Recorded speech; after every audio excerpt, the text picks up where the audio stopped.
En Genèse 2,18, le Dieu judéo-chrétien déclare qu'il n'est pas bon que l'homme soit seul. À la vue de son vis-à-vis, de son bien-aimé, Adam sauta de joie et s'exclama: Voici cette fois-ci celle qui est l'os de mes os et chair de ma chair. Cependant, son bonheur et sa lune de miel furent de courte durée.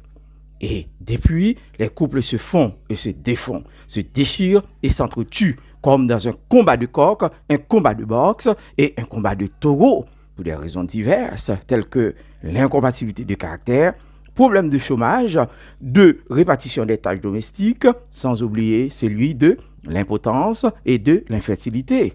Alors, mieux vaut être seul plutôt qu'être mal accompagné?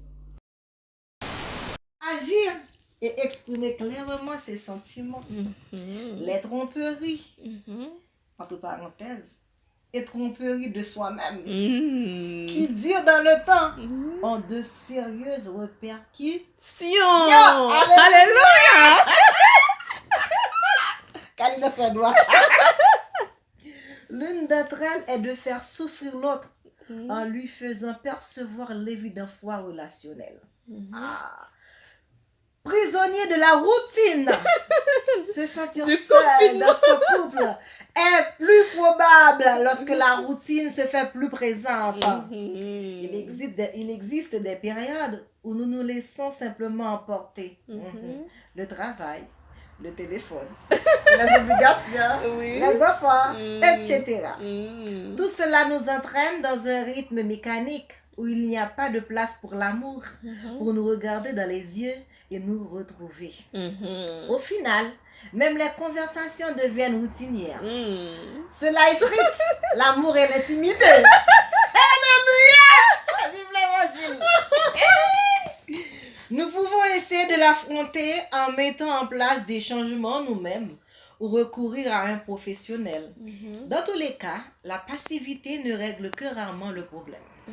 Ok, c'est pour Maclean. Et si l'origine de la sensation de solitude, c'était vous, Maclean? Il faut envisager une troisième dimension dans le fait de se sentir seul dans son couple. On arrive parfois à un stade dans notre vie dans lequel un vide apparaît sans explication.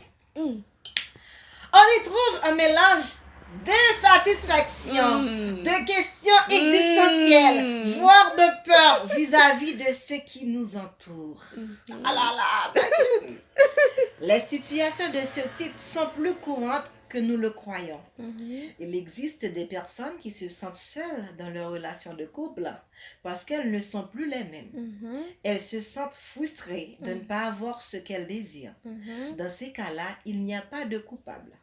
Bien que nous pensions que c'est l'autre qui a changé et qu'il n'est plus capable de nous offrir ce dont nous avons besoin, il est possible qu'en réalité, nous ayons nous-mêmes changé. Ça peut être nous qui avons évolué, grandi dans des perspectives différentes jusqu'au point de modifier nos goûts et nos besoins. Autre trajectoire professionnelle, plus grande indépendance, nouvelles relations personnelles, etc. En conclusion, la solitude en couple est aussi fréquente que mortelle pour de nombreuses relations. D'abord, elle est source de souffrance, de problèmes psychologiques et de santé. Ensuite, personne ne mérite de vivre ce type de douleur qui nous laisse tant de séquelles. Nous devons ainsi découvrir l'origine derrière cette situation.